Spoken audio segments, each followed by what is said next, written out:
Hello everyone, welcome to Pragyan classes YouTube channel. मेरे YouTube channel पर आप सभी का बहुत बहुत स्वागत है। आज हम डिस्कस करेंगे पीजीटी बायोलॉजी के महत्वपूर्ण 20 क्वेश्चन, जिसका नाम है 20 का दम। आज का जो टॉपिक है वह मॉलिक्यूलर जेनेटिक्स पर है। तो चलिए स्टार्ट कर लेते हैं आज का यह वीडियो। यदि आप असिस्टेंट प्रोफेसर बॉटनी की तैयारी करें तो यह वीडियो आपके लिए काफ़ी हेल्पफुल होगा।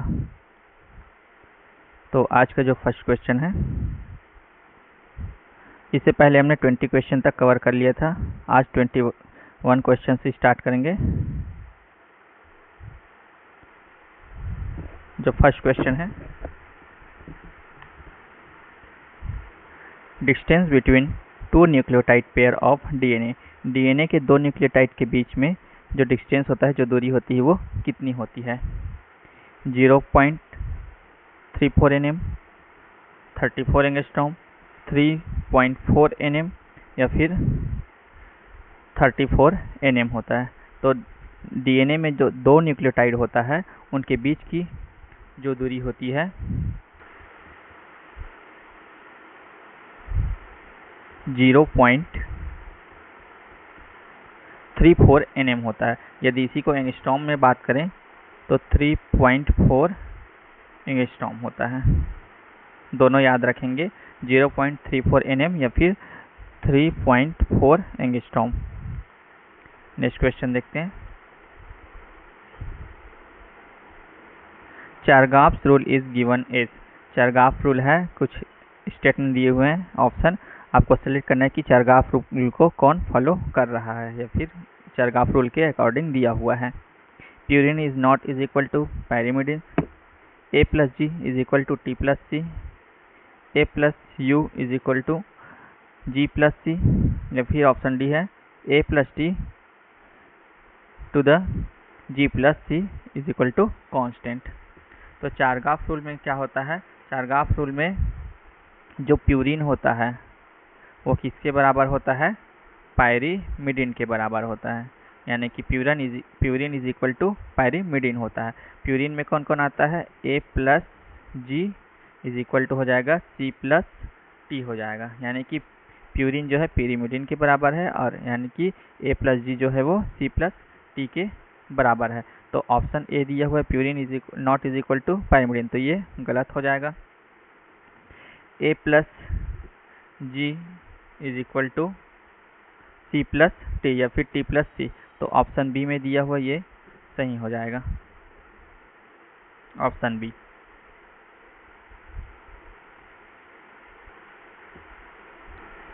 ऑप्शन डी में क्या दिया हुआ है? A plus T divided by G plus C is equal to constant दिया है। कॉन्स्टेंट नहीं होता बल्कि not is equal to constant होता है। A plus T divided by G plus C not is equal to constant होता है, तो ये गलत हो जाएगा। तो option B is the correct answer. Next question है, Wilkins X ray diffraction shows the diameter of the DNA helix. Wilkins X ray diffraction में जो डीएनए का जो डायमीटर होता है वो कितना होता है? डीएनए हेलिक्स की जो डायमीटर है उसको बताना है। 200 एंगस्ट्रॉम, 100 एंगस्ट्रॉम, 20 एंगस्ट्रॉम या फिर 50 एंगस्ट्रॉम। तो विल्किन एक्सरे डिफ्रैक्शन में डीएनए हेलिक्स का जो डायमीटर होता है वो कितना होता है? 20 angstrom. Option is the correct answer. अगर यह एनएम में दिया होता तो कितना हो जाता? 2 nm हो जाता। 20 एंगस्ट्रॉम बोलो या फिर 2 nm बोलो। आगे बढ़ते हैं। Next question, in the DNA of an animal percentage of in the DNA of percentage of DNA is 30। Adenine का क्या दिया है? परसेंटेज दिया है, कितना दिया है? 30 दिया है। Then percentage of guanine will be, हमको क्या फाइंड करना है? गुआनिन का परसेंटेज हमको फाइंड करना है। तो एडेनिन दिया हुआ है कितना? 30%। और एडेनिन जो है किसके साथ बॉन्ड बनाता है? तो थायमिन के साथ। थायमिन के साथ बॉन्ड बनाता है, तो एडेनिन जितने एडेनिन होंगे उतने ही क्या हो जाएंगे? थायमिन भी हो जाएगा, यानी कि 30 हो जाएंगे। तो टोटल करेंगे तो कितना हो जाएगा? टोटल जो है वो इसका 60 हो जाएगा। अब कितना बचा? 100% में से 40% बचा हुआ है, तो 40% जो है वो बाकी के हो जाएंगे, यानी कि C प्लस जी जो है वो कितने हो जाएंगे, ये भी 20% और ये भी 20%। टोटल और क्या पूछा है, गुआनिन का पूछा है, तो गुआनिन का परसेंटेज जो है वो 20। तो ऑप्शन कौन सा सही हो जाएगा, ऑप्शन सी सही हो जाएगा, 20% गुआनिन का जो परसेंट है। इस तरह से आप किसी का भी परसेंट दिया रहेगा तो आप निकाल सकते हैं। 30 की जगह हम 40 दे, 50 दे या फिर 60 दे तो आप फाइंड कर सकते हैं। आगे बढ़ते हैं next question. Length of one loop of BDNA is, BDNA का जो लेंथ है वह बताना है कि कितना होता है एक लूप का। 3.4 nm, 0.34 nm, 20 nm या फिर 10 nm। तो BDNA के जो एक लूप होता है, लेंथ होता है वो कितना होता है, 3.4 nm होता है। Option A is the correct answer. यदि इसी को एंगस्ट्रॉम में दिया होता तो 34 एंगस्ट्रॉम हो जाता।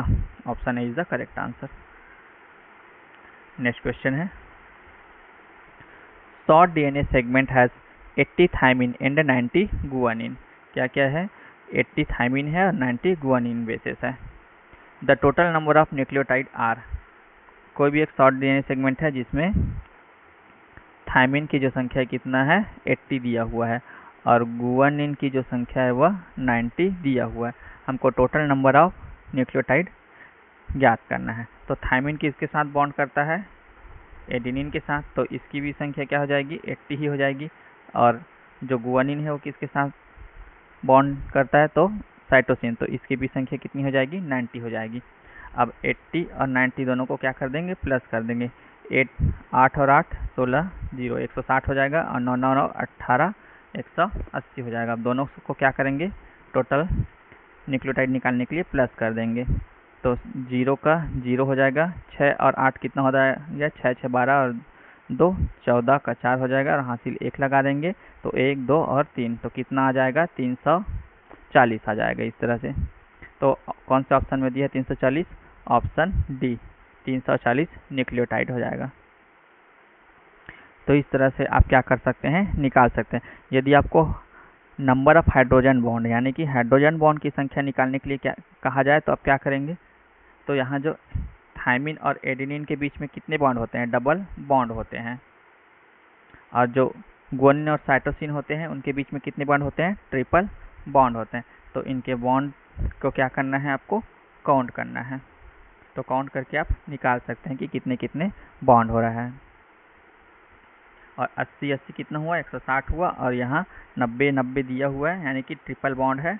तो उसके अकॉर्डिंग कितना हो जाएगा, 3 बार 9 9 9 यानी कि 9 या 27 हो जाएगा। तो इस तरह से आप काउंट कर सकते हैं। आगे बढ़ते हैं next question.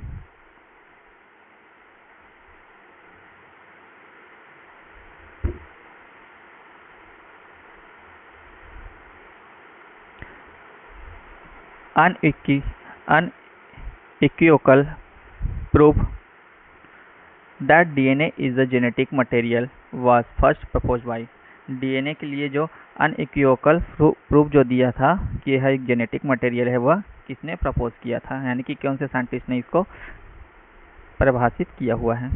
Alfred हर्शन, Martha chase ने, एवरी मैक्लियॉड एंड मैकार्टी ने, विल्किंस एंड फ्रैंकलिन ने या फिर फ्रेडरिक ग्रिफिथ ने किए। तो डीएनए एक जेनेटिक मटेरियल है, अनइक्विवोकल प्रूफ यह प्रपोज किया है हर्शे एंड चेज ने। Option A Alfred Hershey and Martha Chase, option A is the correct answer.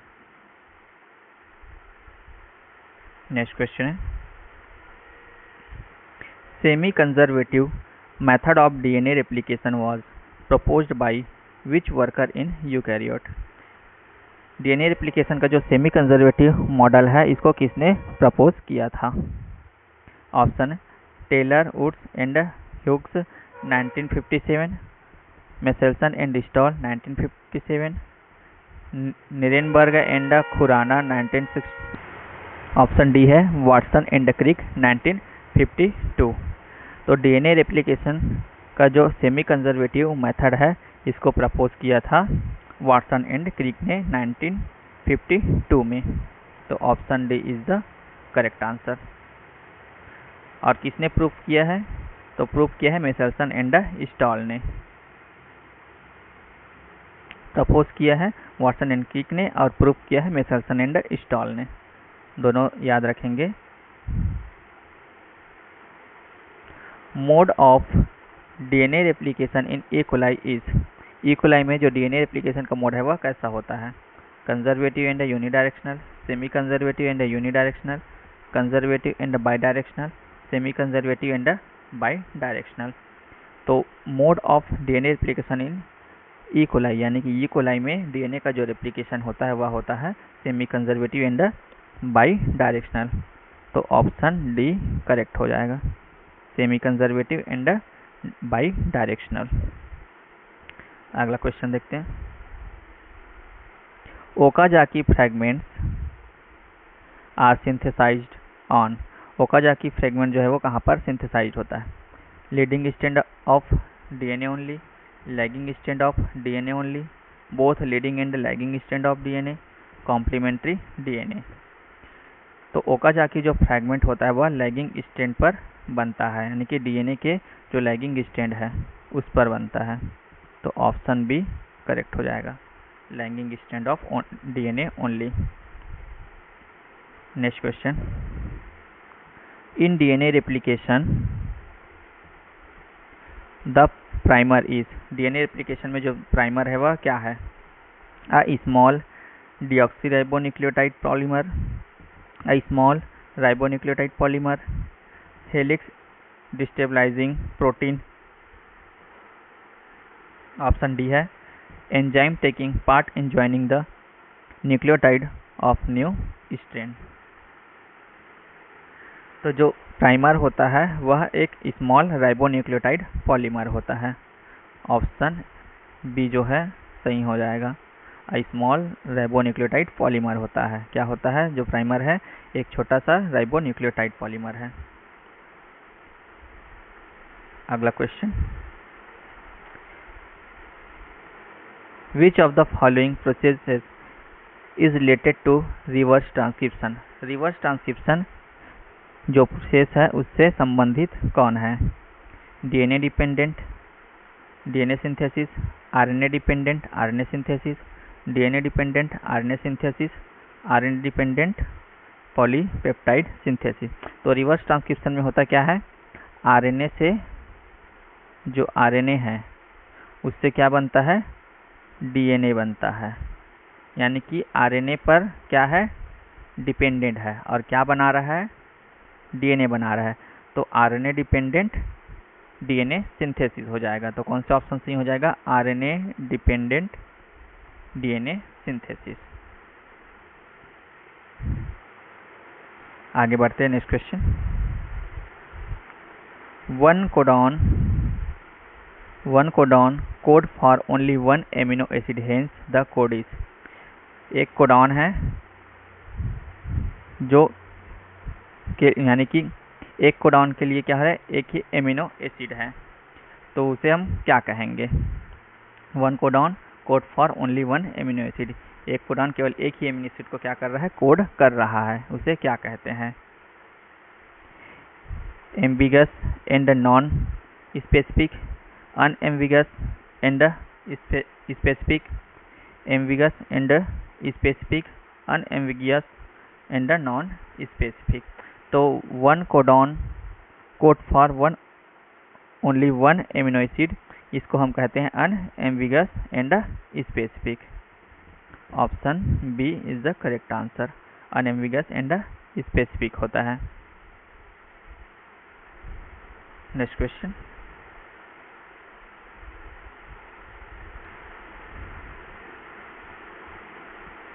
Eukaryotic RNA polymerase 3 not catalyse the synthesis of.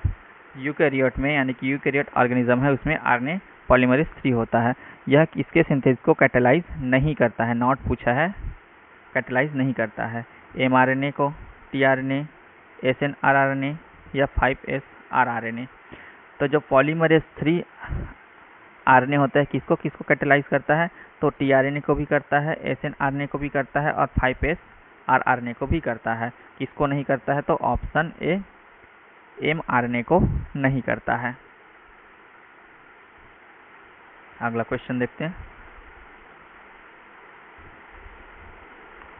In vitro template dependent RNA synthesis is a feature of. Independent RNA synthesis जो template है in vitro template में, वह किसका feature है? RNA polymerase का, reverse transcriptase का, ओचोवा enzyme का, या फिर DNA पॉलीमरेज का। तो इंडिपेंडेंट RNA सिंथेसिस में इन विट्रो जो टेम्पलेट होता है, इसका जो फीचर है वह एंजाइम है, ओचोवा एंजाइम। अगला क्वेश्चन है, how many amino acid will be coded by the mRNA sequence 5' CCC UCA UAG UCA UAC 3' if a adenosine residue is inserted after 12th nucleotide। क्या बोला गया है? एमिनो एसिड 5' to 3' जो है वह न्यूक्लियोटाइड दिया हुआ है, सीक्वेंस दिया हुआ है mRNA का। किसका है? mRNA का सीक्वेंस दिया हुआ है,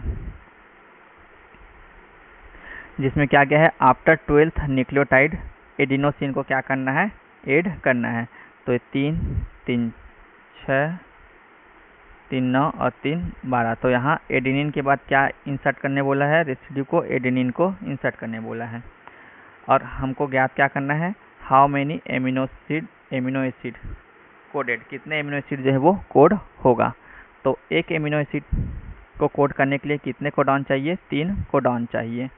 तो यहाँ 1 हो गया, ये 2 हो गया, उसके बाद ये तीसरा हो गया। तो तीसरे नंबर पर क्या है? UAG है। UAG जो होता है क्या होता है? टर्मिनेशन कोडॉन होता है, टर्मिनेशन कोडॉन। और जहाँ पर टर्मिनेशन कोडॉन आ जाता है वहाँ पर जो सीक्वेंस है वो टर्मिनेट हो जाता है, रुक जाता है, एमिनो एसिड फॉर्म नहीं होता है आगे। तो कितने बनेंगे? 2 ही एमिनो एसिड बनेंगे, CCU से और UCA से। और UAG जो क्या है? टर्मिनेशन कोडॉन है, तो यहाँ पर स्टॉप हो जाएगा प्रोटीन फॉर्मेशन जो है। तो ऑप्शन के अकॉर्डिंग कौन सा सही हो जाएगा? ऑप्शन C 2 एमिनो एसिड सही है, यानी कि option C is the correct answer. आगे बढ़ते हैं, next question. Identification and the binding of RNA polymerase to the promoter sequence is a function of।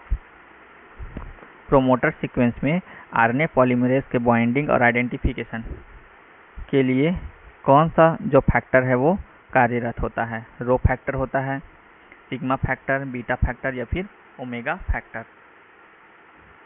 Promoter sequence में RNA पॉलीमरेज को bind करने के लिए और उसका आइडेंटिफिकेशन करने के लिए जो फैक्टर यूज किया जाता है वह सिग्मा फैक्टर होता है। Option B is the correct answer.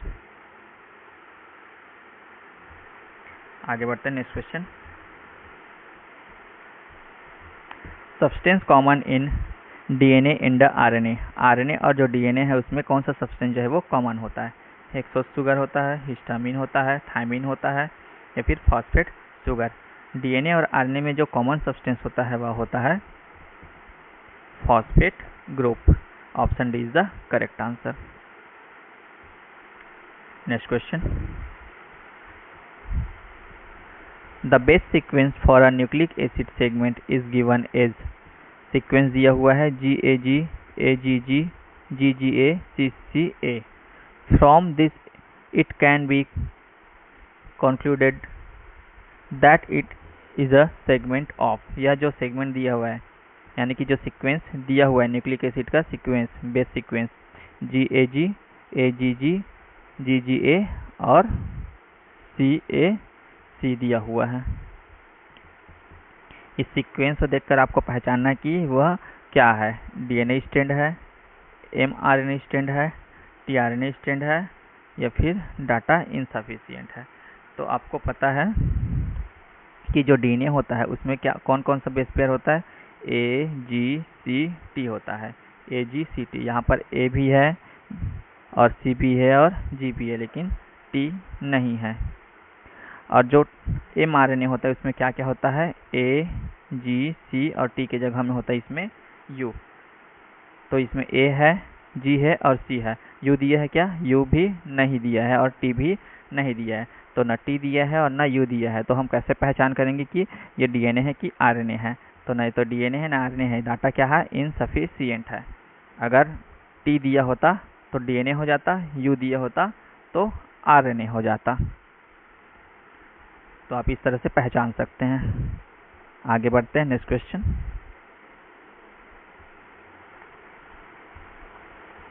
Which form of RNA has a structure resembling clover leaf? RNA का कौन सा फॉर्म है? RNA का जो स्ट्रक्चर है वह क्लोवर लीफ के समान होता है। rRNA होता है, hnRNA होता है, mRNA होता है या फिर tRNA होता है। तो क्लोवर लीफ स्ट्रक्चर जो शो करता है वह है tRNA। tRNA की जो संरचना होती है कैसी होती है? क्लोवर लीफ के समान होती है। तो आज के वीडियो में बस इतना ही।